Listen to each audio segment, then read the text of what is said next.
সমৃদ্ধ জীবনের জন্য, ফিতনামুক্ত জীবনের জন্য আপনার কাছে যেটুকু সাধ্য রয়েছে সেইটুকু নিয়ে আপনি ব্যবহার করুন। আমাদের নারী পুরুষ আবাল বৃদ্ধ বনিতা, আমাদের সোসাইটির একটা রোগ, একটা ব্যাধি হচ্ছে, আমরা বলি আমরা অত কোরআন হাদিস জানি না, আমরা কি করব। কেন আপনি করবেন না? আপনি যেটুকু জানেন সেটুকু করবেন, সেটুকু নিয়ে দাওয়াতের কাজ করবেন, সেটুকু নিয়ে মানুষকে ভালো পরামর্শ দেবেন, সেইটুকু নিয়ে ইবাদত করবেন। কেউ বলে আমার তো বেশি সম্পদ নেই, বড় বড় ধনী লোক আছে, ওরা দিচ্ছে, ঠিক আছে, কেন দেবেন না? আজকে আমরা একটা কাজ করলাম, বহু মানুষ এতে অংশগ্রহণ করতে পারতেন। আগামীতে আমরা এরকম অংশগ্রহণের জন্য আমরা উৎসাহিত হব, অপরকে উৎসাহিত করব। আমরা প্রতিনিয়ত একটা অজুহাত খাড়া করে দিই যে আমার তো, আমি কাজকর্ম করে খাই, সামান্য জীবন জীবিকা, আমি সামান্য ইলিম জানি। কেউ বলে আমি সামান্য, আমি তো অত আলেমোলামা নই। কেউ বলে আমারও তো ধনসম্পদ নেই। কেউ বলে আমারও তো সময় সুযোগ নেই। ওনারা করুক, এনারা করুক, আপনার জীবন ভালো হবে না। সোজা কথায় আপনি ভালো থাকতে পারবেন না। আল্লাহ সুবহানাহু ওয়া তাআলা আমাকে আপনাকে দায়িত্ব দিয়েছে, আপনি বলুন। পাশের বাড়ির লোকটা বেপর্দা রয়েছে, যে কেন বোন এটা করা অন্যায়। আপনি একজন মহিলা, আপনি পর্দার মধ্যে রয়েছেন, সলাত আদায় করছেন, আপনি উজু করতে যাওয়ার সময় আপনি পাশের মেয়েটিকে বলুন, আপনার সন্তানকে, আপনার পরিবারকে, কেন নামাজ পড়ছেন? নামাজ পড়া ফরজ, নামাজ না পড়লে মুসলিম থাকে না। নামাজ না পড়া শিরক, নামাজ না পড়া শরীয়তের সবথেকে বড় কাবিরা গুনাহ, বড় অপরাধ। এইটুকু তো বলতে পারতাম, বহু কাজ করতে পারতাম, বহু কথা বলতে পারতাম। প্রতিদিন আমি 2 করে টাকা জমাতে পারতাম, প্রতিদিন আমি 5টা করে টাকা সাদকা করতে পারতাম, প্রতিদিন কোনো না কোনো একটা ভালো কাজ দিয়ে আমি সকাল হতো আমার, প্রতিদিন কোনো না কোনো একটা ভালো দোয়া আমি মুখস্থ করতে পারতাম। আমার সাধ্যের মধ্যে বহু কিছু রয়েছে, শুধু আমি বলছি আমি আর কি করব।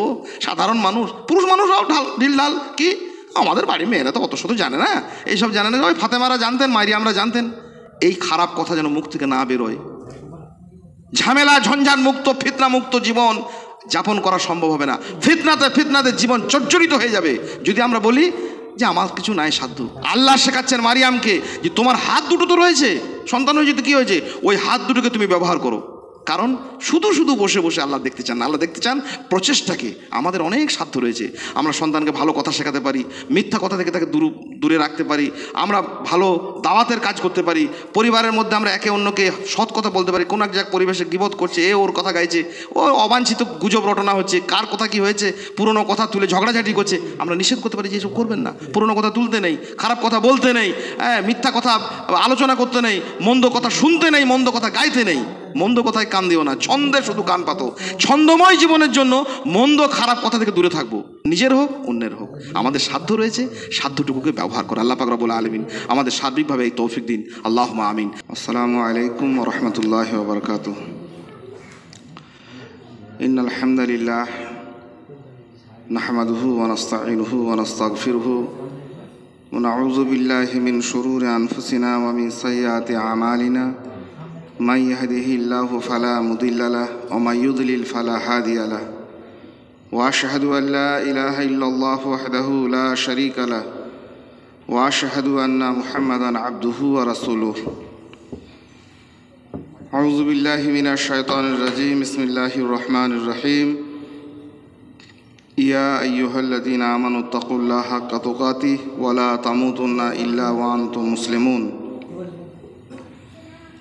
يا أيها الناس اتقوا ربكم الذي خلقكم من نفس واحدة وخلق منها زوجها وبث منهما رجالا كثيرا ونساء واتقوا الله الذي تساءلون به والأرحام إن الله كان عليكم رقيبا يا أيها الذين آمنوا اتقوا الله وقولوا قولا سديدا يصلح لكم أعمالكم ويغفر لكم ذنوبكم ومن يطع الله ورسوله فقد فاز فوزا عظيما। সম্মানিত ওলামায়ে দ্বীন এবং সুধী উপস্থিতি, শ্রদ্ধেয়া মায়েরা ও বোনেরা, আল্লাহর অনেক প্রশংসা যিনি আমাদেরকে স্বল্প পরিসরে মাগরিবের ফরজ সালাত সুন্নাহ আদায় করার পরে সেই স্থানেই বসে তার ঘরে কিছুদিনই কথা শোনার বলার সুযোগ সৃষ্টি করে দিয়েছেন। এটি আল্লাহ সুবহানাহু তাআলার বিশেষ অনুগ্রহ ছাড়া, তার দয়া, তার বিশেষ রহমত ছাড়া কখনোই সংগঠিত হতে পারে না। আমাদেরকে যে কিছু দিনই কথা শোনার এই সুন্দর পরিমণ্ডল, আমাদেরকে কিছু কথা বলার, আলোচনা করার এই সুন্দর পরিবেশ তিনি আমাদেরকে দিয়েছেন। আন্তরিকভাবে সেই মহান রবের কৃতজ্ঞতা, তার হামদ স্বরূপ জ্ঞাপন করি, আলহামদুলিল্লাহ। অনেক দরুদ সালাম বিবর্ষিত হোক নবী মুহাম্মদ রাসূলুল্লাহ সাল্লাল্লাহু আলাইহি সাল্লামের উপর, যিনি আমাদের জন্য আমাদের প্রত্যেকটি কল্যাণকর কাজের প্রতি নির্দেশ এবং প্রতিটি ক্ষতিকারক ভয়াবহ বিষয়ের থেকে আমাদেরকে নিষেধাজ্ঞা, সারা জীবন এই দাওয়াতি এই কার্যক্রম তাঁর মহান নবুয়তের ধারার মাধ্যমে আমাদের কাছে উপস্থাপন করেছেন, রেখে গেছেন, আমাদের শিখিয়েছেন, বুঝিয়েছেন। আল্লাহুম্মা সাল্লি আলাইহি আল্লাহুম্মা বারিক আলাইহি। শীতের বেশ শুরুতেই আমরা আমাদের এই মাসিক প্রোগ্রামটি মাঝে মধ্যেই হয়ে থাকে, আলহামদুলিল্লাহ। আমরাও নিয়মিত করার সেটাকে চেষ্টা করব এবং তার সব কিছু উপকরণ এই মসজিদ কর্তৃপক্ষ আলহামদুলিল্লাহ নিয়ে রেখেছেন বিভিন্নভাবে আপনাদের কাছে, বিশেষ করে যাদের কাছে দিনই কথাবার্তা সবসময় সমানভাবে পৌঁছয় না, সে সমস্ত মা বোনদের কাছে যাতে যথাযথভাবে দিনের কথাগুলোকে উপস্থাপন করা যায়। এবং বিভিন্ন মানুষ যারা সারা সপ্তাহ আমাদের যে নিয়মিত দাস চলে বিশেষভাবে এশার সলাতের পরে, সেগুলিতেও যারা নিয়মিত উপস্থিত হতে পারেন না, সকল মানুষের জন্য মাসিক এই রকম একটি সভার প্রয়োগ এবং তার কাঠামো অনেক আগে থেকেই আলহামদুলিল্লাহ এই মসজিদের যারা তত্ত্বাবধায়ক তারা নিয়েছেন। এটিকে আমরা স্থায়ী করব। স্থায়ী করার জন্য প্রথমত একটি গুরুত্বপূর্ণ যেটা ভূমিকা, আমাদের উপস্থিতি, আমাদের সময় দান। তাতে করে আমাদের সার্বিক কল্যাণ নিহিত রয়েছে এর মধ্যে, এবং অনেক কথা আমাদের অজানা, যেগুলো আমাদেরকে জানার একটা বড় রকমের জায়গা। অনেক মানুষকে অনেক কথা আমরা বলতে চাই, ঠিকঠাক বলতে পারি না। কোনোভাবে যদি তাকে আমরা এই সমস্ত সভাগুলোতে নিয়ে আসি, নিজের মুখে বলতে পারলাম না, আলেম ওলামাদেরকে দিয়ে তাকে সজাগ করা, সচেতন করা, দাওয়াতি কাজে এটি একটি বড় মাধ্যম হতে পারে ইনশাআল্লাহ তাআলা আজিজ। কাজেই এটিকে আমরা ধারাবাহিক করব।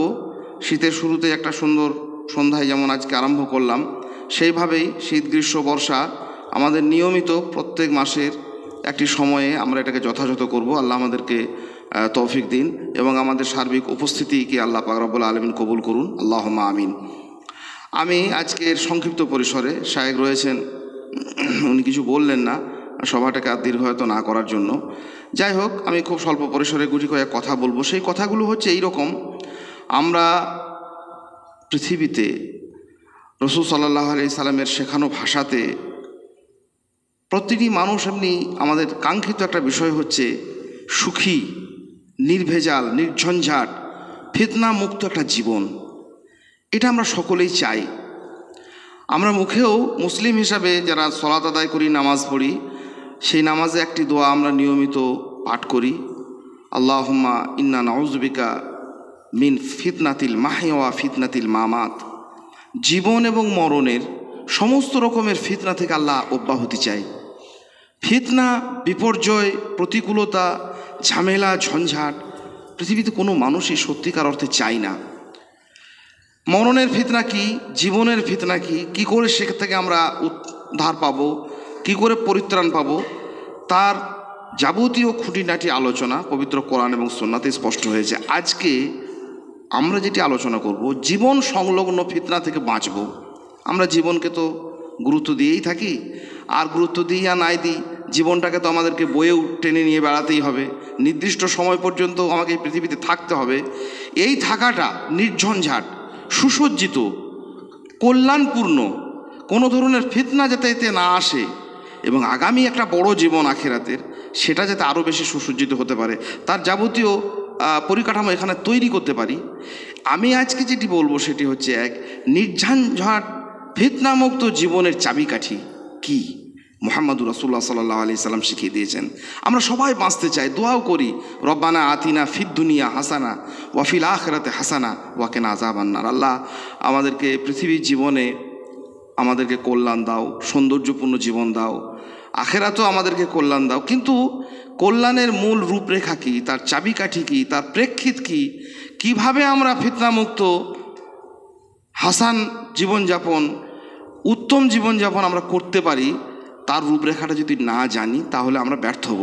মাত্র কয়েকটি প্রেক্ষিত খুব গুরুত্বপূর্ণ, যেগুলো না নইলেই নয়, যেগুলো না হলেই কোনোভাবে ফিতনামুক্ত জীবন আমরা যাপন করতে পারবো না, সেই রকম গুটি কয়েক প্রেক্ষিত আজকে উপস্থাপন করব।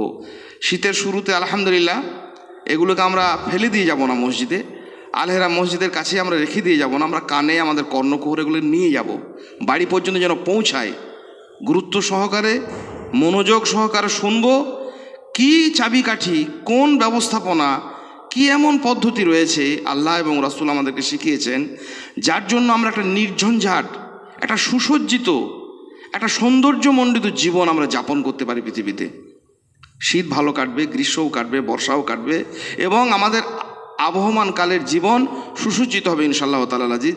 শর্ত হচ্ছে একটি, আমাদেরকে গভীর মনোযোগ সহকারে শুনতে হবে, আর শোনার পর সেই শ্রুত কথাগুলো কর্ণকুহরে থেকে আমাদের হৃদয়ে পৌঁছতে হবে, ফেলে রেখে যাব না। চায়া খেয়ে যেমন চায়ের কাপ ফেলে যায়, আরও অন্যান্য জিনিস ব্যবহারের পর সেটাকে যেন উচ্ছিষ্ট হিসেবে ফেলে রেখে যাই, তেমনি করে না ফেলে দিয়ে সেগুলিকে আমরা নিয়ে যাব। আল্লাহ পাক রব্বুল আলামিন মনোযোগ সহকারে শোনার এবং সেগুলি আমাদের হৃদয়ে ধারণ করার, যত্ন করে সেগুলিকে আমাদের হৃদয়ে রাখার তৌফিক দিন, আল্লাহুম্মা আমিন। সুসজ্জিত থাকার, ফিতনা থেকে মুক্ত হওয়ার, সমস্ত রকমের পার্থিব বিড়ম্বনা থেকে অব্যাহতি পাওয়ার প্রথম পদ্ধতি হচ্ছে, প্রথম রূপ হচ্ছে, প্রথম চাবিকাঠি হচ্ছে পরিপূর্ণ ঈমান আনা। ঈমানের সাজে সজ্জিত হন, আর পৃথিবীতে কোথাও আপনাকে না দুনিয়ায় না আখেরাতে লজ্জিত হতে হবে না। আমরা সাজসজ্জা ভালোবাসি, আমরা নানা রকমের বিড়ম্বনা থেকে মুক্ত হয়ে নিজেরাও সাজতে গুজতে সবাই নারী পুরুষ ভালোবাসে। পোশাক, অলংকার, সোনা, রূপো, মণি, মুক্ত, পৃথিবীর কোনো কিছু একজন মানুষকে পরিপূর্ণ সাজে সজ্জিত করতে পারে না। শুধু এই সত্যটুকু যদি আপনি বইতে পারেন, শুধু এই সত্যটা যদি আপনি বুঝতে পারেন, আপনি একজন পূর্ণ মুমিনের অধিকারী হতে পারবেন ইনশাল্লাহ। ঈমানের সাজে সজ্জিত হওয়া, পৃথিবীর আর কোথাও আপনাকে লজ্জিত হতে হবে না। কে বলেছিলেন জানেন কথাটি? ওমর রাদিয়াল্লাহু তাআলা আনহু জেরুজালেমে যখন গেলেন তিনি একজন দূত হয়ে, এবং তার পোশাক ছিল খুব সাদামাটা, ছিন্ন ভিন্ন, উটের দড়ি ধরে তিনি সেখানে পৌঁছেছেন। জেরুজালেমের বড় বড় সব বাদশাহ, সব আকাবির যারা ছিলেন, তারা এসে বলছেন, আপনি কে? বলে, আমি বিশ্ব মুসলিমের নেতা আমিরুল মুমিনিন ওমর। বলে, আপনি ওমর? আপনার এইরকম চেহারা, এইরকম বেশভূষা? আমাদের রাজারা তো অলংকার বিভূষিত হয়ে আসে, তাদের পা থেকে আপাদ মস্তক তো সোনায় মোড়া থাকে, তাদের জাকজমক, তাদের ঠাটবাট, তাদের ঐতিহ্য, তাদের গ্লামার, এগুলো আলাদা, আপনি এইরকম? বলে, ঈমানের সাজে সজ্জিত হয়েছি, সেই জন্য পৃথিবীর আর কোনো সাজসজ্জাকে আমি ভালো, এর থেকে উত্তম মনে করতে পারিনি। আমাকে আল্লাহ ঈমানের সাজে সুসজ্জিত করেছেন, সেই জন্য দুনিয়ার আর কোনো সাজসজ্জা আমার কাছে এর থেকে বড় মনে হয়নি। একজন মানুষ পৃথিবীতে, এটা কোনো অতিরঞ্জিত কথা নয়, আপনি সাধারণ জীবনেও এটা যাপন করে দেখতে পারেন। যারা সোনা দিয়ে, রূপো দিয়ে, অলংকার দিয়ে, বেশভূষা দিয়ে, দামি দামি কাপড় দিয়ে, খাবার দিয়ে, দুনিয়াবি নানা রকমের চাকচিক্য দিয়ে সুসজ্জিত থাকতে চেয়েছে, সুসজ্জিত কি থাকতে পেরেছে? হাজারো রকমের গ্লানিতে, অশ্লীলতায়, বেপর্দায়, বেহায়াপনায়, নানা রকমের অনাচারে তাদের জীবন ক্লেদাক্ত হয়েছে, কাদায় পাকে দুর্গন্ধে পরিপূর্ণ হয়েছে। কিন্তু তারা নয় যারা ঈমান এনেছে।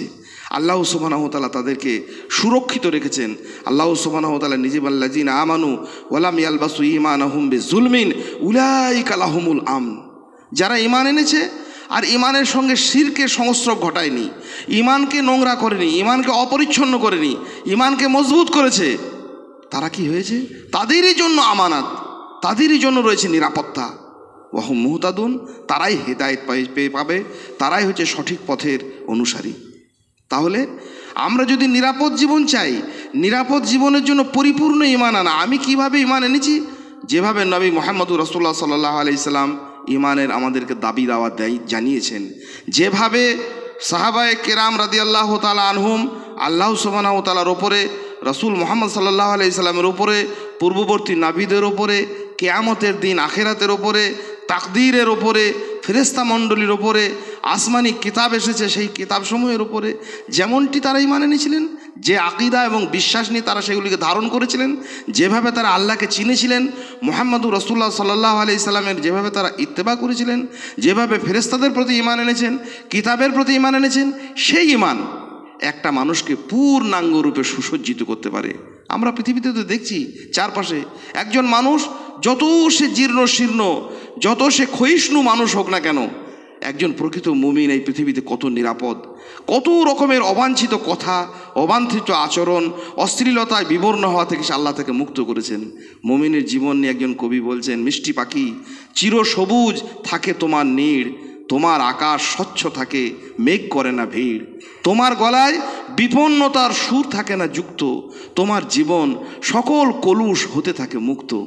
একজন মুমিনদের মানুষের জীবনে দেখুন, একজন বাসে ট্রেনে যত জাঁকজমকপূর্ণ পোশাক পরে যাক, কত পুরুষের দুর্গন্ধময় দৃষ্টি লেলিহান শেখার মতো তাকে কি করে রেখেছে, ঘিরে রেখেছে, কিন্তু একজন মানুষ যখন সে হিজাব পরেছে, যখন সে নিজেকে সুরক্ষিত রাখার প্রচেষ্টা চালিয়েছে, আল্লাহ সুবহানাহু ওয়া তাআলা তাকে মাহফুজ রেখেছেন, তাকে সুরক্ষিত রেখেছেন। শুধুমাত্র ঈমান আনয়নের এই গভীরতম বোধ, এই গভীরতম তৃপ্তি একটা মানুষকে কি করে, তোমার গলায় বিপন্নতার সুর থাকে না যুক্ত, তোমার জীবন সকল কলুষ হতে থাকে মুক্ত। সেই ঈমান আনয়নের পথে আমরা যেন পা বাড়াই। ঈমানের মধ্যে কোনো ত্রুটি বিচ্যুতি থাকলে সেটা সংশোধন করি, ঈমানকে আমরা নবায়িত করি। ঈমানের ভিতরে কোনো যদি ত্রুটি বিচ্যুতি থেকে থাকে সেগুলিকে আমরা সুরক্ষিত করি। তার জন্য গুরুত্বপূর্ণ সহজ সহজ একটি কথা হচ্ছে, মুখে, হৃদয়ে এবং কাজে আমরা যা কিছু করব, বলবো বা আমরা হৃদয়ে যাপন করব, সেটা যেন এক হয়, কোনো রকমের বৈপরীত্য না হয়। আমরা যখন মুখে বলছি আল্লাহু আকবার, আল্লাহ সবচেয়ে বড়, আমার জীবনের সব কাজে আল্লাহকে আমি বড় করব। এটা নয় যে মুখে আল্লাহকে বড় বলবো আর দুনিয়াবি জীবনের অন্যান্য জিনিসগুলো আমার কাছে বড় হবে।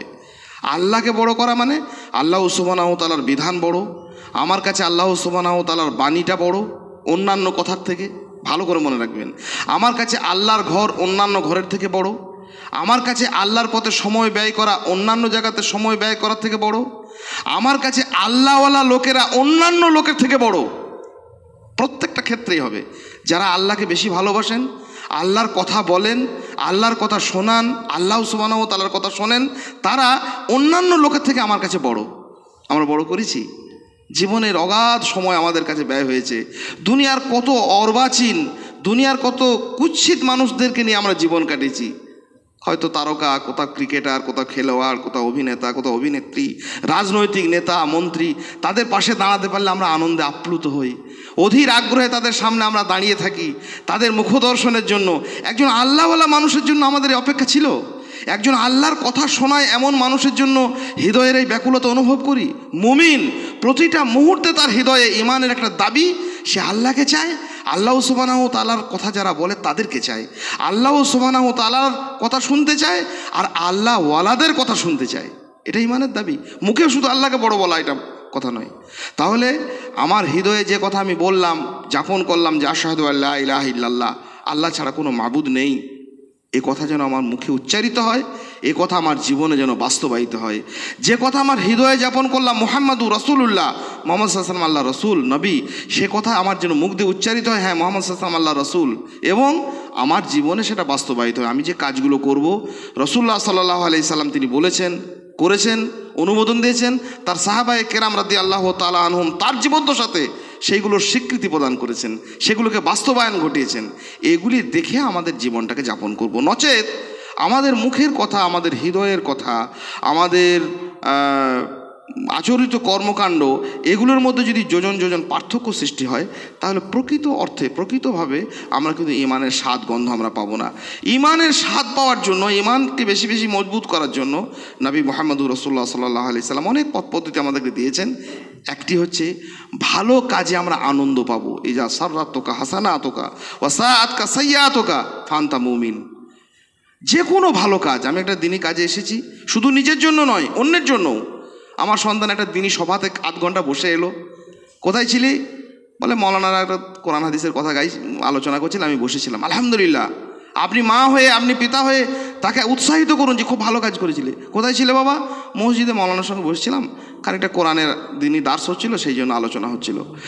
কোরআন এবং দিন সহ দুনিয়ার যত রকমের ভালো কাজ, কেউ দান করলো, কেউ সাদকা করলো, কেউ কারো মানুষের সঙ্গে ভালো কথা বললো, ভালো মানুষের কাছে কিছু সময় কাটানো, এই প্রত্যেকটি ভালো কাজে যেন আমি আনন্দ পাই। এটা যদি মনে হয় যে এই আলেমের সঙ্গে এতক্ষণ বসে রইলাম, কি কথা হাদিস কোরআন নিয়ে কি বললে সব বেকার। আমার এতক্ষণ ধরে দোকানটা নষ্ট হলো, আমার ব্যবসাটা নষ্ট হলো, আমার অমুক জায়গাতে যাওয়ার কথা ছিল নষ্ট হলো, একজনকে গল্প করার জন্য কথা বলেছিলাম তার সঙ্গে আমার ফোন করার কথা ছিল সেই সময়টা নষ্ট হলো। ভালো কাজ আপনি করলেন, আপনি আনন্দ পাননি, আপনার ইমানটা আসলে ত্রুটিযুক্ত হয়ে রইল। আল্লাহ রসুল মুহাম্মদুর রাসূলুল্লাহ সাল্লাল্লাহু আলাইহি ওয়াসাল্লাম বলছেন যে যখন কোনো মানুষ ভালো কাজ করে আনন্দ পায়, শুধু ভালো কাজ করলেই হবে না, মানে আনন্দ পেতে হবে, নইলে বেশি দিন থাকবে না, আস্তে আস্তে ইমানটা জং ধরে যাবে, মরচে পড়ে যাবে, আর মরচে পড়ে আস্তে আস্তে নষ্ট হয়ে যাবে। ভালো কাজ করা, তার সঙ্গে আনন্দ পাওয়া, শুধু নিজে নয় অন্যের ভালো কাজেও আমি যেন আনন্দ পাই, নিজের এবং অপরের ভালো কর্মেই আমাকে যেন আনন্দ দেয়। ওয়াসাআতকা সাইয়্যাতুকা, আর মন্দ কাজ আমাকে যেন ব্যথিত করে, মন্দ কাজ করে যেন আনন্দ পাই না। কাউকে ঠকিয়েছি, কাউকে প্রতারণা করেছি, কারোর সঙ্গে কোনো ওয়াদা করেছি খেলাপ করে দিয়েছি, কাউকে কোনো রকমের চালাকি করে কারো কাছ থেকে কোনো জিনিসকে আমি নিজে গুছিয়ে নিয়েছি, কাউকে একটু ঠকিয়ে আমার ব্যবসার উন্নতি করেছি, নাউজুবিল্লাহ। মন্দ কাজ যদি হয়ে থাকে তার জন্য প্রথম শর্ত ব্যথিত হওয়া, বেদনার্ত হওয়া। ইমানের এগুলো তাজদিদে ইমানের একটা গুরুত্বপূর্ণ জায়গা। আমরা বেশি বেশি করে দুটি কাজ করব, সেটা হচ্ছে এক, যে কথা মুখে বলবো সে কথাই যেন আমার হৃদয়ের হয়। আল্লাহ পাক রব্বুল আলামিন পবিত্র কোরআনে অন্যত্র আলোচনা করেছেন, ইয়াকুলুনা বিআফওয়াহিহিম মা লাইসা ফি কুলুবিহিম, এরা কারা?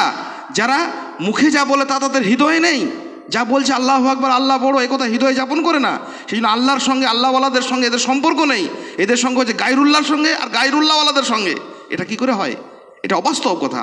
তাহলে মুখে যখন বলেছি একবার আল্লাহু আকবার, মুখে যখন বলেছি আশহাদু আল্লা ইলাহা ইল্লাল্লাহ, মুখ দিয়ে যখন স্বীকৃতি দিয়েছি আশহাদু আন্না মুহাম্মাদুর রাসূলুল্লাহ, এই কথাগুলো আমার যেন হৃদয়েরও হয়, কর্মে যেন আচরণ হয়। আর দ্বিতীয়ত, ইমানের পূর্ণ দাবিদার হওয়ার জন্য আমরা ভালো কাজ, যত ভালো কাজ আছে, দান করা, সাদকা করা, সালাত আদায় করা, সিয়াম পালন করা, হজ করা, উমরা করা, মানুষকে দান সাদকা, সেই কাজগুলো শুধু করাই যথেষ্ট নয়, কাজগুলোর সঙ্গে সঙ্গে কাজগুলোতে আমরা আনন্দ পাবো।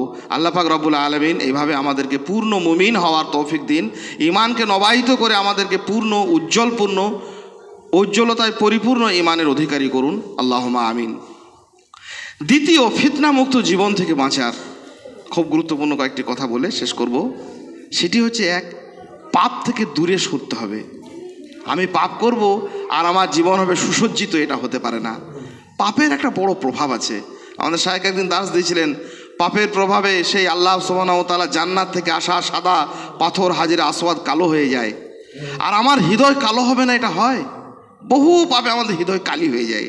আল্লাহ সে কালিমাকে মুক্ত করেন ইস্তেগফার করে, ক্ষমা করার মাধ্যমে। আমরা পাপ দেখলে অন্তত প্রথম কথা হচ্ছে পাপ থেকে আমরা বাঁচব। পাপ নিয়ে, অন্যায় নিয়ে, সে কাজ যে কোনোভাবে হোক, সে কাজ অশ্লীলতা হোক, বেপর্দা হোক, মানুষের সম্পদকে অন্যায়ভাবে লুণ্ঠন করা হোক, গীবত করা হোক, পরের চর্চা করা হোক, সলাৎ কাজা করা হোক, সিয়াম থেকে দূরে থাকা হোক, যাকাত না, যে কোনো পাপ, যত রকমের অন্যায় আছে, অন্যায় তো দেখলে আমরা অন্যায় থেকে দূরে থাকবো। মনে রাখবো, পাপাচারী মানুষ নিজেই শান্তিতে নেই, সে কাকে শান্তিতে দেবে? সে নিজেই তো একটা ফিতনা, তো সে আর ফিতনা থেকে বাঁচবে কী করে? আর পাপের প্রভাব বড় কঠিন। যিনি করছেন সবসময় তিনি কুণ্ঠিত হয়ে থাকেন, তার উৎকণ্ঠার শেষ নেই, সেই জন্য পাপ তো লুকিয়ে লুকিয়ে করে। যে সুদ খায় পৃথিবীতে কোথাও সে বলেছে কোনো সোসাইটিতে যে ভাই আমি সুদ খাই, আমি একজন সুদখোর মানুষ, বলতে চাইনি। মাতাল বলতে চাইনি, ব্যভিচারী বলতে চাইনি, অপরের সম্পদের লুণ্ঠনকারী বলতে চাইনি, কারণ জিনিসটা তো ঠিক নয়, জিনিসটা তো অপরাধ। আমরা পাপ থেকে দূরীভূত নিজেকে করার, পাপ থেকে দূরে সরে আসার দুটি পদ্ধতি পবিত্র কোরআনের আলোকে আপনাদের সামনে বলছি, অনেকবার বলেওছি হয়তো। পবিত্র কোরআনে আল্লাহ সুবহানাহু ওয়া তাআলা দীর্ঘ একটি ঘটনা বর্ণনা করেছেন একজন নবীর শানে, তার নাম ইউসুফ আলাইহিস সালাম। তো ইউসুফ আলাইহিস সালাম, অনেক তার দীর্ঘ ঘটনা। তিনি কুয়াতে তার ভাইরা ফেলে দিয়েছিল, কুয়া থেকে তাকে, অন্ধকার কুয়া থেকে তাকে আস্তে আস্তে তুলে নিয়ে যাওয়া হলো, সেই রাজার কাছে তাকে বিক্রি করা হলো। মিশরের রাজা তাকে নিলেন। খুব সুন্দর, অপূর্ব সৌন্দর্য বিভূষিত একটা চেহারা আল্লাহ সুবহানাহু ওয়া তাআলা তাকে দিয়েছিলেন। সেই সৌন্দর্যমণ্ডিত চেহারা নিয়ে সেই শিশু ইউসুফ আলাইহিস সালাম রাজ পরিবারে বড় হতে লাগলো। আস্তে আস্তে যুবক হলো এবং তার সৌন্দর্যের রূপকথার এক ছাড়িয়ে যায়, সমস্ত রূপকথাকেও তা মাত্রাহীন হয়ে যায় তার সৌন্দর্যের সেই রূপরেখায়। আল্লাহ সুবহানাহু ওয়া তাআলা এত দৈহিক সৌষ্ঠব এবং সৌন্দর্য তাকে পরিপূর্ণ করেছিলেন। ইউসুফ আলাইহিস সালাম যখন যুবক হলো, যে রাজার কাছে তিনি আশ্রিত ছিলেন, সেই মিশরের রাজার মহিষী, রাজ মহিষী, তার স্ত্রী তার প্রতি মানবিক দুর্বলতা বোধ করতে লাগলেন। এতটাই দুর্বল হয়ে গেল, রাজার বাড়িতে থেকে ইউসুফ আলাইহিস সালামকে কোনোভাবে যত রকমের একজন মহিলা আর একজন পুরুষকে আকৃষ্ট করার যত রকমের পথ পদ্ধতি ছিল, সমস্ত কিছু ব্যর্থ যখন হলো, তখন মিশরের রানী একটা বিশাল প্রাসাদের ভিতরে ইউসুফ আলাইহিস সালামকে ঢুকিয়ে, নবী তাকে ঢুকিয়ে কোনোভাবে ছলে বলে কৌশলে সমস্ত দরজাগুলোকে বন্ধ করে দিল। এটা পবিত্র কোরআনের বর্ণনা। ফারাওয়াদাতুল্লাতী হিয়া ফী বাইতিহা আন নাফসি ওয়া গাল্লাকাতিল আবওয়াব, সমস্ত দরজা জানলাগুলো বন্ধ করে দিল। বিরাট প্রাসাদে ইউসুফ আলাইহিস সালামকে ডেকে মেয়েটি বলছে, ক্বালাত হাইতা লাক, এসো তোমার মনোবাঞ্ছা পূর্ণ করো। ইউসুফ আলাইহিস সালাম কি করবেন বলেন? তিনি নবী। কোরআনে এই ঘটনাটার উল্লেখের কারণ, আল্লাহ আমাদের হেদায়েতের জন্য কোরআন দিয়েছেন। পৃথিবীতে অজস্র পাপ ঠিক এইভাবে আপনার চোখের সামনে, আমার চোখের সামনে আবহমান কাল ধরে এসেছে, আগামী দিনে আসবে। সুদের হোক, বেপর্দার হোক, মিথ্যা কথার হোক, রাহাজানির হোক, নানা রকমের শিরকের হোক, বেদাতের হোক, চারপাশে দরজা বন্ধ, পাপ আমার সামনে এসে উপস্থিত। আমরা মাঝে মাঝে বলি না, কি করবো মানে সাহেব, এগুলো আমাদের সামনে এমনভাবে এলো, না করে উপায় ছিল না। এই বেদাতগুলো কিভাবে দীর্ঘদিন চলে আসছে, এই শিরকগুলো চলে আসছে, এই ধরনের কথাবার্তা চলে আসছে, এই ধরনের ব্যবসা বাণিজ্য চলছে। আল্লাহ পাক রব্বুল আলামিন উপমাটা যে দিচ্ছেন, এই ঘটনাটি যে আলোকে, কোরআনের আলোকে তিনি স্পষ্ট করছেন, এটা ব্যাপার স্যাপার কম নয়। আসমান থেকে জিবরিল আমিন 23 বছর ধরে কত হাজার বার যে এসেছেন মুহাম্মদুর রাসূলুল্লাহ সাল্লাল্লাহু আলাইহি ওয়াসাল্লামের কাছে এই কোরআন নাজিলের জন্য, তো এই গাল গল্প তৈরি করার জন্য নয়। এটাই শেখানো, এর মধ্যে সূক্ষ্ম শিক্ষা হচ্ছে এটাই যে যুগে যুগে পাপ নারী পুরুষ নির্বিশেষে ইউসুফ আলাইহিস সালামের সামনে যেমন ওই মিশরের রানী এসে দাঁড়ালো, তার সমস্ত সৌন্দর্যকে, অবগুণ্ঠনকে উন্মুক্ত করে যে আমার দিকে তুমি ধাবিত হও, এইরকম একটা কুপ্রস্তাব নিয়ে মানুষের সামনে, আমাদের সামনে এইরকম পাপ আসবে, আসতে থাকবে, আসাটা স্বাভাবিক। আপনি করবেন কি? ইউসুফ আলাইহিস সালাম কি করবেন আমাদেরকে শিখিয়ে দিয়ে গেছেন। প্রথম যখন মেয়েটি তাকে একদম সরাসরি আহ্বান করলো, ক্বালাত হাইতা লাক, ইউসুফ আলাইহিস সালাম বললেন, ক্বালা মাআযাল্লাহ, আল্লাহ তোমার আমি আশ্রয় চাই। আল্লাহর আশ্রয় ছাড়া পাপ থেকে বাঁচতে পারবেন না, কেউ পারেনি, আমরাও পারবো না। যখন দেখবো আমার সন্তান এই পাপের মধ্যে পড়তে পারে, আমার কন্যা পড়তে পারে, আমার ছেলে পড়তে পারে, আমি পড়তে পারি, আমার স্বামী পড়তে পারে, স্বামী যদি দেখেন আমার স্ত্রী এই পাপের দ্বারা আক্রান্ত হতে পারে, আমার পরিবার, ব্যবসা বাণিজ্য, চাকরি বাকরি, সুদ ঘুষ, অর্থনৈতিক লেনদেন, বিবাহ শাদী, যে কোনো ধরনের অন্যায়ের মুখোমুখি হতে পারে, আমি চাইবো আল্লাহর কাছে আশ্রয়, আল্লাহ আমাকে পাপ থেকে উদ্ধার করুন। আপনি যদি না করেন আমি পারবো না, কেউ পারেনি, চেয়েছি। যদি না চাইতে কি করে পাপ থেকে বাঁচবো, কি করে ফিতনামুক্ত জীবনযাপন হবে? আল্লাহর কাছে পানা চাও, আল্লাহর কাছে আশ্রয় চাও যে আল্লাহ। ইউসুফ আলাইহিস সালাম তার বিগলিত হৃদয় থেকে উচ্চারণ করলেন, ক্বালা মাআযাল্লাহ, আল্লাহ তোমার কাছে আশ্রয় চাই। এই চারপাশে দরজা বন্ধ, আমি কি করবো এখন? আশ্রয় চাই বলে আপনি চুপ করে থাকবেন যে আল্লাহ আমাকে পাপ থেকে বাঁচাও, আর তারপরে সুদ খেয়ে যাব, ঘুষ খেয়ে যাব, অপরের সম্পদকে লুটপাট করব, মিরাসের মাল একে বাদ দিয়ে অন্যকে দেবো, যার ভাগ তাকে না দিয়ে কাউকে বঞ্চিত করে কাউকে দেবো, যেখানে ভালো কথা বলার সেখানে চুপ করে থাকবো, শিরকে প্রশ্রয় দেবো, বেদাতকে প্রশ্রয় দেবো, বাড়িতে বেপর্দা থাকবে, ছেলে মেয়ে নামাজ পড়বে না, আমি চুপচাপ দাঁড়িয়ে দাঁড়িয়ে দেখবো, এরকম না। শুধু আল্লাহর কাছে চাইবো নয়, পাপ থেকে পালানোর জন্য ছুটবো, দৌড়বো। কে শেখালেন? ইউসুফ আলাইহিস সালাম। ছুটতে লাগলেন কোন দিকে? কোনো দিকেই তো ছোটার রাস্তা নেই, দরজাগুলো তো বন্ধ করা আছে। এইখানেই কোরআনের খুব সাংঘাতিক বর্ণনার একটা ট্র্যাজেডি, আশ্চর্য ট্র্যাজেডি আল্লাহ সুবহানাহু ওয়া তাআলা দিয়েছেন যে ইউসুফ আলাইহিস সালাম যে ছুটছেন, তো নেহাত বোকার মতো ছোটা হচ্ছে, কারণ দরজা তো অলরেডি বন্ধ করা আছে। বাইরে সব প্রহরীদেরকে বলে রেখেছে দরজা কেউ খুলবি না, সব বন্ধ করে দে। রানী, রাজমহিষী, তবু তিনি ছুটলেন। পাপ থেকে ছোটা, পাপ থেকে ছুটে যাওয়া, এই পলায়ন বৃত্তি, পাপ থেকে পালানোর এই মানসিকতা ইউসুফ আলাইহিস সালামকে কল্যাণ এনে দিলেন। কি কল্যাণ এনে দিলেন? বিপুল কল্যাণ। ফাস্তাবাকাল বাব, দরজার সামনে যখন তিনি ছুটে গেলেন দরজার দিকে, তখন মিশরের রাজা সেই সময় উপস্থিত হয়ে গেল। কি ব্যাপার, দরজা লাগানো আছে? বলে ইউসুফ আছে। দরজা খোলো। দরজা খুলে দেখে এরকম ব্যাপার, এ আমার স্ত্রী আছে আর ইউসুফ আছে, কি ব্যাপার? ওর স্ত্রী তখন মিশরের রানী এসে রাজাকে বলছে, জি দেখুন না, আপনি যাকে আশ্রয় দিয়ে এনেছেন সে আমার সঙ্গে কীরকম অন্যায় কাজকর্ম কথাবার্তা বলার জন্য এখানে আমাকে নিয়ে এসে। ইউসুফ আলাইহিস সালাম বললেন, আরেক ফিতনায় তিনি বলেন ইয়া রাওয়াদাতনি আন নাফসি, আমি কিছুই জানি না রে, আমি কি করেছি? ওই তো আমাকে ডেকে নিয়ে এলো, এখানে নিয়ে ঘরের দরজা বন্ধ করে দিল। একটা ক্যাওস তৈরি হলো, ঝামেলার সৃষ্টি হলো। শাহেদা শাহেদুম মিন আহলিহা, সেখান থেকে একজন সাক্ষী দাদা উঠে এলেন। একটা পরামর্শ হলো যে বিচার হবে, কি হবে? ইউসুফ সত্য কথা বলছে না মেয়েটি বলছে আমাকে ডেকে নিয়ে এসছে, আমাকে জোর করে এখানে কুপ্রস্তাব দিয়েছে। আর ইউসুফ আলাইহিস সালাম বলছেন না, আমি কিচ্ছু জানি না, আমাকে নিয়ে এলো, আমি তো ছুটে পালাতে চেয়েছিলাম। যখন তিনি ছুটে পালাতে গিয়েছিলেন তখন মেয়েটি কি করেছিল জানেন? পিছনের দিক থেকে জামাটা টেনে ধরেছিল, আর ফরফর করে সেই কামিজটা ছিঁড়ে পড়ে গেল। কুদ্দামিন দুবুর, পিছনের দিক থেকে জামাটা ছিঁড়ে গেল। এইটুকু ঘটনা ঘটেছে, আর তারপরে এবারে ঝামেলা শুরু হলো। তখন সবাই মিলে পরামর্শ করলেন যে আচ্ছা একটা কথা বলা যাক, সিদ্ধান্ত নেওয়া যাক, জামাটা কোন দিকে ছিঁড়ছে সেইটা দেখা যাক। যদি কুদ্দামিন কবুল, সামনের দিক থেকে জামাটা ছেড়ে, তাহলে প্রকাশ হয় যে ইউসুফ আলাইহিস সালাম মেয়েটির দিকে ধাবিত হয়েছিল। আর কুদ্দামিন দুবুর, যদি দেখা যায় জামাটি পিছনের দিকে ছিঁড়েছে, তাহলে অবশ্যই ইউসুফ আলাইহিস সালাম সত্য কথা বলছে, মেয়েটি মিথ্যা কথা বলছে। ফালাম্মা রা কামিসাহু কুদ্দামিন দুবুর, কোরআনের বর্ণনা। যখন সবাই মিলে দেখলো যে জামাটা সত্যই পিছন দিকে ছিঁড়েছে, তখন সবাই বললেন যে না, এসব আমরা বুঝে নিয়েছি। এমনকি মিশরের রাজাও বললেন আদিদ আনহা ইউসুফ আদিদ আনহা, ছেড়ে দাও, আমি বুঝতে পেরেছি যে এটা মহিলাদের চক্রান্ত, আর ইন্না কায়দা কুন্না আজিম, মেয়েদের চক্রান্ত খুব কঠিন। এই যে বিপুল একটা ঘটনার ঘটা ঘটলো একটি মাত্র কারণের জন্য, ইউসুফ আলাইহিস সালাম ছুটে পালাতে গিয়েছিলেন। তাই তার ছুটে যাওয়া, তার ধাবিত হওয়া, তিনি যদি পালাতে না যেতেন, তিনি যদি এইভাবে দাঁড়িয়ে থাকতেন, তাহলে তো মুখোমুখি সংঘাত হতো, আর তাহলে জামা তো পিছনের দিকে ছেড়ার কোনো প্রশ্নই থাকতো না, তিনি দোষী সাব্যস্ত হয়ে যেতেন। আল্লাহ সুবহানাহু ওয়া তাআলা সমস্ত কলঙ্ক থেকে, সমস্ত ঝঞ্ঝাট থেকে, সমস্ত ফিতনা থেকে ইউসুফ আলাইহিস সালামকে অব্যাহতি দিলেন, মুক্তি দিলেন। তার একটা নিরিখ, তার একটা প্রেক্ষিত তৈরি করলেন যে পাপ দেখলে তুমি ছুটে যাও, তারপরে যা হয় হবে। যে আঁকড়ে ধরুক, যে পিছন দিকে সুদের লোক আসুক, ঘুষ আসুক, বেদাত আসুক, শেরক আসুক, যাই আসুক, আমি তো পালাতে চাইছি। এটা আল্লাহ সুবহানাহু ওয়া তাআলা দেখতে ভালোবেসেছিলেন।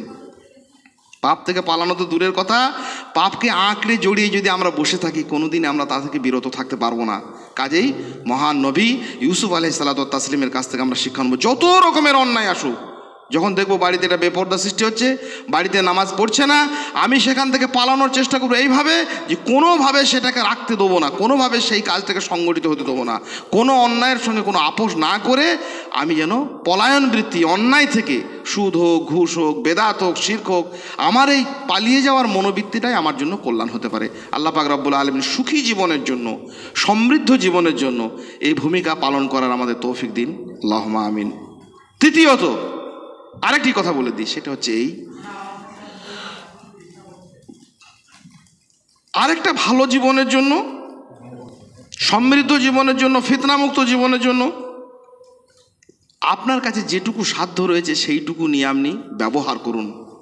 আমাদের নারী, পুরুষ, আবাল, বৃদ্ধ, বনিতা, আমাদের সোসাইটির একটা রোগ, একটা ব্যাধি হচ্ছে, আমরা বলি আমরা অত কোরআন হাদিস জানি না, আমরা কি করব। কেন আপনি করবেন না? আপনি যেটুকু জানেন সেটুকু করবেন, সেটুকু নিয়ে দাওয়াতের কাজ করবেন, সেটুকু নিয়ে মানুষকে ভালো পরামর্শ দেবেন, সেইটুকু নিয়ে ইবাদত করবেন। কেউ বলে আমার তো বেশি সম্পদ নেই, বড় বড় ধনী লোক আছে, ওরা দিচ্ছে, ঠিক আছে, কেন দেবেন না? আজকে আমরা একটা কাজ করলাম, বহু মানুষ এতে অংশগ্রহণ করতে পারতেন। আগামীতে আমরা এরকম অংশগ্রহণের জন্য আমরা উৎসাহিত হব, অপরকে উৎসাহিত করব। আমরা প্রতিনিয়ত একটা অজুহাত খাড়া করে দিই যে আমি কাজকর্ম করে খাই, সামান্য জীবন জীবিকা, আমি সামান্য ইলিম জানি। কেউ বলে আমি তো অত আলেমোলামা নই, কেউ বলে আমারও তো ধনসম্পদ নেই, কেউ বলে আমারও তো সময় সুযোগ নেই। ওনারা করুক, এনারা করুক, আপনার জীবন ভালো হবে না। সোজা কথায় আপনি ভালো থাকতে পারবেন না। কে শিখিয়েছেন? কোরআন শেখাচ্ছে। মারিয়াম আলাইহিস সালাম বলে একজন মহিলা ছিলেন, হ্যাঁ, আপনাদের মতো আমাদেরই মতো মা, একজন বোন। তিনি একটা বিপদে পড়েছিলেন, বিপদ মুক্ত জীবনের কথা বলছি, মনে রাখবেন সারা জীবন আপনি কল্যাণ পাবেন। বিপদ মানে ছোটোখাটো বিপদ নয়। মারিয়াম আলাইহিস সালাম ছিলেন বাইতুল মাকদেসে একটা মসজিদে, জিবরিল আলাইহিস সালাম একদিন এলেন, এসে বললেন আমি তোমাকে সন্তানের সুসংবাদ দিতে এসেছি। মারিয়াম আলাইহিস সালাম বলছেন না লিল্লাহ, কি কথা বলছেন? কোনো পুরুষ আমাকে ছোঁয়নি, কোনো পুরুষ আমাকে দেখেনি, আমাকে কি কথা বলছেন, আমার সন্তান হবে? বলে আল্লাহ চাইলে হবে। আদম কি করে হয়েছিল? আদমের কি মা ছিল না বাপ ছিল? আপনারও হবে। আমি আল্লাহর নির্দেশ আপনাকে জানিয়ে দিতে এসেছি, আপনার সন্তান হবে। মারিয়াম আলাইহিস সালাম কিছুদিন পর বুঝতে পারলেন তার গর্ভে সন্তানের উপস্থিতি। মারিয়াম আলাইহিস সালাম ভাবলেন যে এ তো আর উপায় নেই। বিপদটা ভাবুন, কত বড় মুসিবত। সামান্য সামান্য মুসিবতে আমরা ভেঙে পড়েছি। এই হলো ওই হলো, দেশ গেল, দুনিয়া গেল, পরিবার গেল, আমার ব্যবসা চলে গেল, আমার চাকরি চলে গেল। মানুষের কত, গোটা সোসাইটি নয়, গোটা পৃথিবী একা একদিক, মারিয়াম আলাইহিস সালাম একা একদিক। পরিবারের লোকের কাছে মুখ দেখাবে কি করে? কেউ তো বিশ্বাস করবে না। মারিয়াম সালাম দেখলেন যখন যে সন্তান তো আমার একদম গর্ভে, আমার জঠরে, তার উপস্থিতি, তার নড়াচড়া অনুভব করছি। হে আল্লাহ, কোথায় যাব? পালিয়ে গেলেন মসজিদ থেকে। দূর দিগন্ত ছোঁয়া মরুভূমি, সেখানে দাঁড়িয়ে আছে লম্বা একটি খেজুর গাছ। সেই খেজুর গাছের তলায় মাথা নিচু করে আশ্রয় নিলেন।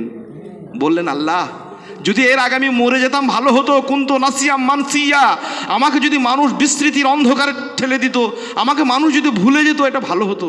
এ সন্তান আসবে, আমি কি করব? আল্লাহ বলেন, এই মারিয়াম, ভয়ের কোনো কারণ নেই। কাদ জাআলা রাব্বুকা তাহতাকা সারিয়া, তোমার যেটা ভয় সেটা আমি মিটিয়ে দিচ্ছি। তোমার এখানে মরুভূমিতে কি করে বাঁচবে সেটাই তো। তুমি এক কাজ করো, তোমার পায়ের তলায় একটা নদী প্রবাহিত হবে, সেই পানি তুমি পান করবে, আর যাবতীয় ব্যবস্থাপনা যা হবার হবে সব ব্যবস্থা করে দিচ্ছি। তাহলে আল্লাহ সুবহানাহু ওয়া তাআলা মরুভূমিতে সব থেকে যেটা প্রয়োজনীয় জিনিস তার ব্যবস্থা করে দিলেন। কি? নদী প্রবাহিত হলো। এর আগে মারিয়াম আলাইহিস সালামকে আল্লাহ জান্নাত থেকে খাবার দিতেন।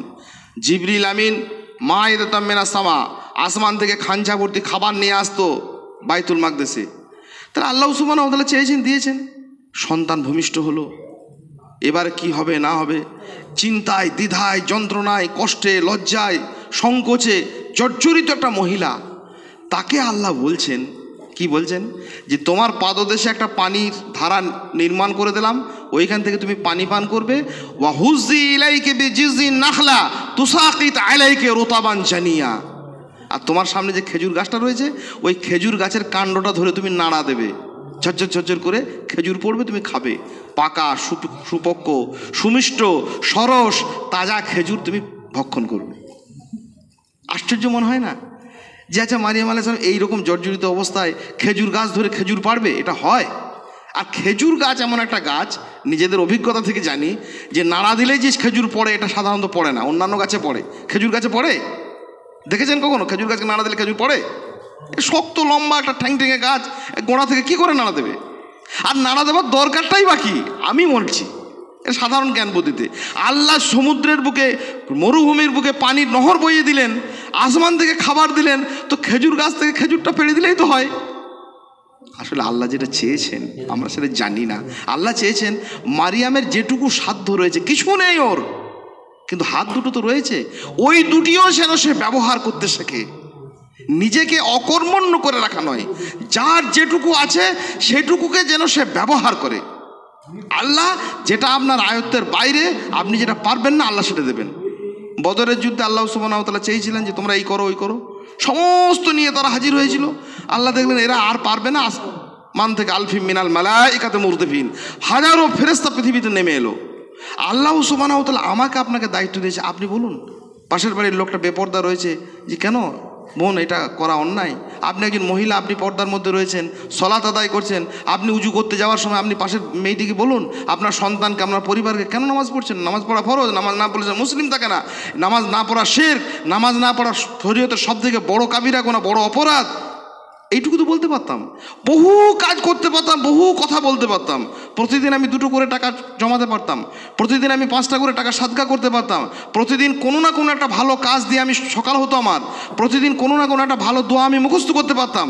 আমার সাধ্যের মধ্যে বহু কিছু রয়েছে, শুধু আমি বলছি আমি আর কি করব, সাধারণ মানুষ। পুরুষ মানুষরাও ঢিল ঢাল, কি আমাদের বাড়ির মেয়েরা তো অত শত জানে না, এইসব জানে না। ওই ফাতেমারা জানতেন, মারিয়ামরা জানতেন।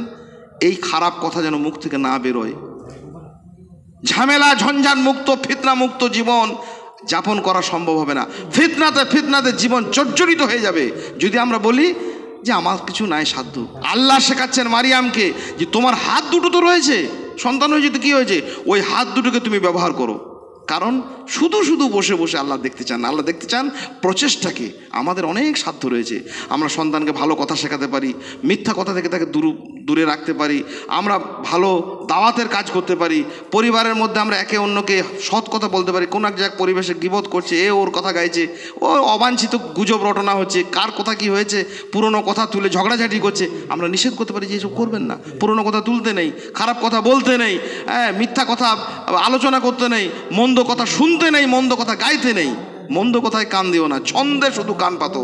ছন্দময় জীবনের জন্য মন্দ খারাপ কথা থেকে দূরে থাকবো, নিজের হোক অন্যের হোক। আমাদের সাধ্য রয়েছে, সাধ্যটুকুকে ব্যবহার করা। আল্লাহ পাক রব্বুল আলামিন আমাদের সার্বিকভাবে এই তৌফিক দিন, আল্লাহুম্মা আমিন। ছন্দমুক্ত জীবনের জন্য, ছন্দযুক্ত জীবনের জন্য, সুসজ্জিত জীবনের জন্য তাহলে কি করব আমরা? ইমানের যত্ন, ইমানের পরিচর্যা। ইমান শব্দটার মধ্যেই আছে গভীর লালিত ভাব। কেউ যদি কাউকে ইমানদার বলে হৃদয় পরিপূর্ণ হয়ে যায়, কেউ যদি কাউকে বেঈমান বলে হৃদয়টা যন্ত্রণায় জ্বালায় অস্থির হয়ে ওঠে। ইমান শুনতে যদি এত ভালো লাগে, ইমান আনলে কত ভালো লাগবে। পাপ কোনোভাবে যদি পাপের সঙ্গে আমি যুক্ত থাকি, যদি পরিচিত হয়ে যাই, এই লোকটা পাপী লোক, কত কষ্ট লাগছে, না আলহামদুলিল্লাহ এই লোকটা পাপ থেকে দূরে থাকে, এ কথাটা শুনতে ভালো লাগে। তাহলে পাপ করতে কেন ভালো লাগবে? পাপ থেকে বাঁচার জন্য প্রথম কথা আল্লাহর কাছে পানাহ চাওয়া, যে আল্লাহ তুমি আমাকে পাপ থেকে বাঁচাও। আর দুই, সেখান থেকে আমার সাধ্য মোতাবেক দৌড়ানো। আর 3 নম্বর খুব গুরুত্বপূর্ণ, আমাদের যেটুকু সাধ্য রয়েছে, যেটুকু ক্ষমতা রয়েছে, আমার যেটুকু জ্ঞান রয়েছে, অর্থ রয়েছে, সম্পদ রয়েছে, সেইটুকুকে নিয়ে আল্লাহ সুবহানাহু ওয়া তাআলার সন্তুষ্টির জন্য কাজ করা। কোনোভাবে এটা মনে না করা যে আমি তো আলেম ওলামা নই, আমি তো মৌলানা নই, আর আমার অত কোরআন হাদিস জানা নেই, আমার অত সম্পদ নেই, আমার অত বোধবুদ্ধি নেই, এসব নয়। যেটুকু আছে সেটুকু নিয়ে কাজ করা। 4 নম্বর, গভীরভাবে আল্লাহ সুবহানাহু ওয়া তাআলার প্রতি ভরসা রাখা। ভয়ে নয়, ভরসায় থাকতে হবে। কিসের মতো? পাখির মতো। আল্লাহ বলেছেন, নবী সাল্লাল্লাহু আলাইহি ওয়াসাল্লাম বলেছেন যে পাখিদের মতো যদি তোমরা আল্লাহর প্রতি ভরসা করতে, তো পাখিদেরকে যেমন জীবন রুজি দেওয়া হয়, লা তুরজাকু কামা তুরজাকু তাইর, পাখিদেরকে যেমন করে রুজি দেওয়া হয় তেমনি করে তোমাদেরকে রুজি দেওয়া হতো। তাগদু খিমাসান ওয়া তারুহু বিতানা, সকালবেলায় তারা বেরিয়ে যায় ভোরবেলাতে, সন্ধেবেলায় তারা উদর পূর্তি করে আবার নিড়ে ফিরে আসে, তাদের পেট পরিপূর্ণ হয়ে যায় খাবারে। কিসের ভরসায় যায় তারা? আল্লাহ সুবহানাহু ওয়া তাআলার ভরসায়। আমরা যেন ভরসায় থাকি, পাখির মতো ভরসা। পাখি যখন ডালে বসে থাকে, পৃথিবীর যে কোনো প্রাণীকে যদি আপনি একটা গাছের মাথায় তুলে দেন, দেখবেন ভয়ে এসে একেবারে আড়ষ্ট হয়ে পড়বে। একমাত্র পাখি হচ্ছে এমন একটা প্রাণী, একটা সরু লিকলিকে কঞ্চির ওপরে, একটা সরু বাঁশ ডালের ওপরে, বাঁশ গাছের একটা কঞ্চির ওপরে বসে থাকবে আর দোল খাবে। নিচে 400 ফুট যদি খাদও থাকে তার কোনো ভয় নেই, কারণ পাখির ভরসা হচ্ছে ডালের ওপরে নয়, তার ডানার ওপরে। পাখি জানে এই ডালে আমি দোল খাচ্ছি, যদি ডালটা ভেঙে যায় কোনো কারণে, যাই তো যাই, উড়ে চলে যাবে। মুমিনের ভরসা হচ্ছে মানুষের ওপরে নয়, মুমিনের ভরসা ওই রকম দুনিয়াবি কোনো ডালের ওপরে নয়, সম্পদের ওপরে নয়, টাকা পয়সার ওপরে নয়। মুমিনের ভরসা আল্লাহর ওপরে, মুমিনের ভরসা কোরআনের ওপরে, মুমিনের ভরসা সুন্নাহর ওপরে। মুমিন এই ডানাতে চলে। পাখি যেমন ডালের ওপরে ভরসা করে না, তার ডানার ওপরে ভরসা করে, সেই জন্য পাখি দোল খায়, সেই জন্য পাখির কোনো ঝামেলা নেই, ঝঞ্ঝাট নেই। মুমিন আপনি সেইভাবে দোল খাবেন এই পৃথিবীতে। এই পৃথিবীর জীবন আপনার হবে ছন্দময়, এই পৃথিবীর জীবন হবে আপনার সুসজ্জিত। যখন আমরা বুঝতে পারবো যে পৃথিবীটা হচ্ছে আসলে একটা ডালের মতো, ডাল থাকলেই কি আর নাই থাকলে কি, আলহামদুলিল্লাহ, থাকলেও ভালো, না থাকলেও ডানা মিলে উড়ে যাবো, উড়ে তো একদিন যেতে হবে। সেই ডানা আমাকে রাসূল সাল্লাল্লাহু আলাইহি সাল্লাম দিয়েছেন, পবিত্র কোরআনের ডানা, সুন্নাহর ডানা, তৌহিদের ডানা, রিসালাতের ডানা, আমরা যেন জীবনযাপন করি। আর শেষ, একেবারে শেষ, সেটি হচ্ছে আল্লাহর উপরে ভরসা রাখার সাথে সাথে আমরা নিয়মিত মহৎ কাজের সঙ্গে পরিযুক্ত হওয়ার জন্য দান সাদকা করা। সাদাকা একটা মহান ব্রত মানুষের, যে কোনো মানুষ করলে আমাদেরকে ভালো লাগে, আমরা নিজেরা করলে আরও বেশি আমরা তৃপ্তি পাই। পৃথিবীতে এত তৃপ্তিদায়ক কোনো জিনিস, চাক্ষুষ তৃপ্তিদায়ক, একদিন বলেছিলাম যে পৃথিবীতে মৃত্যু যখন মানুষের কণ্ঠে এসে দাঁড়াবে তখনও মানুষ দান করতে চাইবে। আজকে বলি, সব থেকে সহজলভ্য তৃপ্তিদায়ক জিনিস যদি পৃথিবীতে কিছু থাকে, কোনো মানুষকে কিছু দেওয়া। কোনো পশুকে আপনি কিছু দিলেন, চতুষ্পদ প্রাণীকে একটা খাবার দিলেন, সে খাচ্ছে আর আপনার দিকে তাকিয়ে আছে, হৃদয়টা আমরা জুড়িয়ে যায়। একটা শিশুকে কোনো একটা জিনিস দিলেন, নিজের সন্তানকে, আনন্দে তার চোখ দুটো উচ্ছল হয়ে গেল, এর থেকে পরিতৃপ্ত বিষয় আর কিছু নেই। আল্লাহ আমাদের আসল দাতা, তিনি সব আমাদেরকে দিয়েছেন। আমরা যদি দিতে শিখি, আমরা যদি নিয়ামতকে ব্যয় করতে শিখি আল্লাহ সুবহানাহু ওয়া তাআলার পথে, কোরআন এবং সুন্নাহর পথে, দ্বীনি দাওয়াত এবং ইসলাহের পথে, গরিব দুস্থ অসহায় মানুষের স্বার্থে নিজের সম্পদকে ব্যয় করার ভিতরে এত আনন্দ, এত তৃপ্তি, এত নির্ঝঞ্ঝাট একটা জীবন আছে। আল্লাহ পাক রব্বুল আলামিন as-সাদাকাত কি সম্পর্কে বলেছেন তারুদ্দুল বালা। যত রকমের মুসিবত আছে, মুসিবত দূরীকরণের সর্বোৎকৃষ্ট সর্বোচ্চ একটা পন্থা হচ্ছে মানুষের সাদকা করা, নিয়মিত করা, রেগুলার করা। আত্মীয় স্বজনদের জন্য, পাড়া প্রতিবেশীদের জন্য। আজকে আলহেরা মসজিদের কর্তৃপক্ষ থেকে একটা কম্বল বিতরণ একটা অনুষ্ঠান হলো, আলহামদুলিল্লাহ। এই অনুষ্ঠানকে কেন্দ্র করে আজকের এই অনুষ্ঠান। আমরা এই ধরনের কাজের সঙ্গে ব্যক্তিগত উদ্যোগে, সামাজিক উদ্যোগে, পারিপার্শ্বিক উদ্যোগে বিভিন্ন সময়ে মানুষের প্রয়োজনে আপনি যদি হাত বাড়াতে শেখেন, আল্লাহ সুবহানাহু ওয়া তাআলা আপনাকে ঝঞ্ঝাট মুক্ত করবেন। গোটা দুনিয়াতে একজন মানুষের কথা বলে শেষ করি, মুসা আলাইহিস সালাম।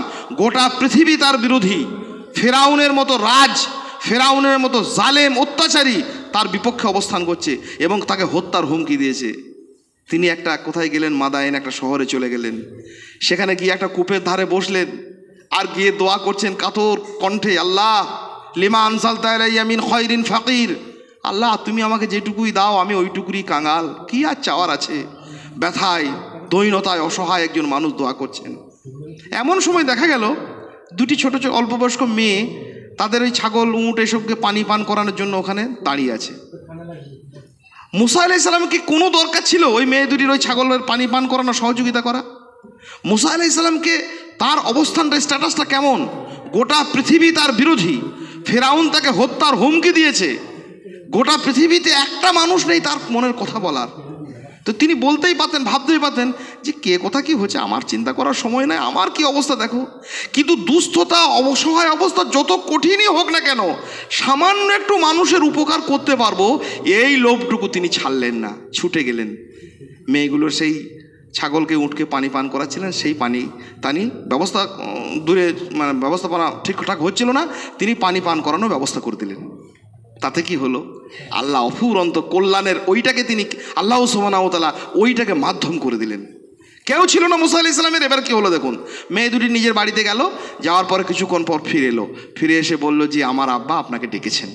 বলে ঠিক আছে যাব, কিন্তু তোমরা সামনে সামনে যাবে, আমি পিছন পিছনে যাব, এটা হবে না। কোনো মহিলার নেতৃত্ব দিতে পারে না পুরুষের। আমিই যাব সামনে, তোমরা আমাকে পিছন থেকে রাস্তা বলে দাও। বুঝতে পারলেন? হ্যাঁ, এটা কোরআনের বিবরণ। কোনো মহিলা কোনো পুরুষের নেতৃত্ব দিতে পারে না। আর যারা নেতৃত্ব মেনে নিয়েছেন তাদের জীবন ফিতনাতে পরিপূর্ণ হয়ে গেছে, ও ফিতনা সহজে মিটবে না। মুসা আলাইহিস সালাম বললেন মেয়েদের থেকে যে আমি যাব সামনে, তোমরা পিছনে এসো। ঠিক আছে তাই হবে, চলুন। মেয়েটি আব্বার কাছে গেলেন। ওনার আব্বা বললেন যে আসসালামু আলাইকুম। ওয়ালাইকুম আসসালাম। কে তুমি? বলে আমি মুসা। বলে ও ফেরাউনের যুগের মুসা? বলে হ্যাঁ। খুব বিপদে আছো তুমি? বললে বিপদে মানে সাংঘাতিক, আমার কিচ্ছু নেই, চরম বিপদে আছি। বলে যুবক শোনো, আমাকে চেনো? বলে আপনি? বলে আমিও নবী, আমার নাম সোয়াইব। বলে আচ্ছা আচ্ছা আচ্ছা। তিনিও একজন নবী ছিলেন আঞ্চলিক সেইখানকার। তো সোয়াইব আলাইহিস সালাম নবী। বলে তুমি আর তো কেউ নেই দেখছি, তো তুমি কী করে থাকবে? তুমি যুবক, তুমি বিয়ে শাদী করবে? বলে বিয়ে করবো, আমার তো কিছু উপায় নেই। বলে আমার একটা মেয়েকে তুমি বিয়ে করো। তবে বিয়ে এমনি এমনি করলে হবে না, বিয়ের জন্য তোমাকে মোহর দিতে হবে। সেই জন্য আমার বাড়িতে একটা শর্ত আছে, প্রায় 9 বছর মতো ছাগল চড়াতে হবে আমার বাড়িতে। তো মুসা আলাইহিস সালাম দেখছেন এখন ফেরাউনের রাজার মার খাওয়াচ্ছে, আর ফেরাউনের জুলুমে ওই রকম লোকের বাড়ি পালিয়ে পালিয়ে বেড়ানোর থেকে এই শ্বশুর বাড়িতে যদি ছাগলই চড়াতে হয় তাই ভালো, তাই চড়ালেন। শ্বশুর বাড়িতে কোনো কাজ করা কোনো অপমানে নয়। আমার দেশের জামাইরা শ্বশুর বাড়িতে যায় তো মানে কোনো কথা যদি কাউকে বলেই দেয় তো সে অপমানে আর ধিক্কার বলবো, শ্বশুর আমাকে ফরমাস করছে, হ্যাঁ করবে। শ্বশুরের বাপের তুলনীয় লোক ছাগল চড়াতে বললে আপনি ছাগল চড়াবেন? মুসা আলাইহিস সালাম তাই করেছিলেন। 9 বছরের জায়গায় তিনি 10 বছর চড়িয়েছিলেন। 10 বছর ছাগল টাগল চড়ানোর পরে কি পেলেন তিনি? অফুরন্ত নিয়ামত, স্ত্রী পেলেন, সন্তান পেলেন, একটা বড় ছাগলের পাল পেলেন। সব নিয়ে তিনি একদম আবার সেই মিশরের দিকে ধাবিত হলেন। আল্লাহকে বলেছিলেন আল্লাহ তোমার পক্ষ থেকে যেটুকুই দাও আমার কাঙাল। কিন্তু মুসাকে আল্লাহ কাঙাল লাগলেন না। যার সন্তান এলো, স্ত্রী এলো, তার বড় পশুর একটা পাল পেয়ে মানে দল পেয়ে গেলেন, আবার কি। এবং শেষ পর্যন্ত তিনি বিজয় পেলেন, তওরাত পেলেন। ওই স্ত্রীকে নিয়ে ফেরার পথে তিনি ময়দানে আল্লাহ পাক রব্বুল আলামিন তাকে নবুয়ত প্রদান করলেন, তওরাত নাজিল হলো, আরও বহু কিছু নিয়ামত পেয়ে গেলেন।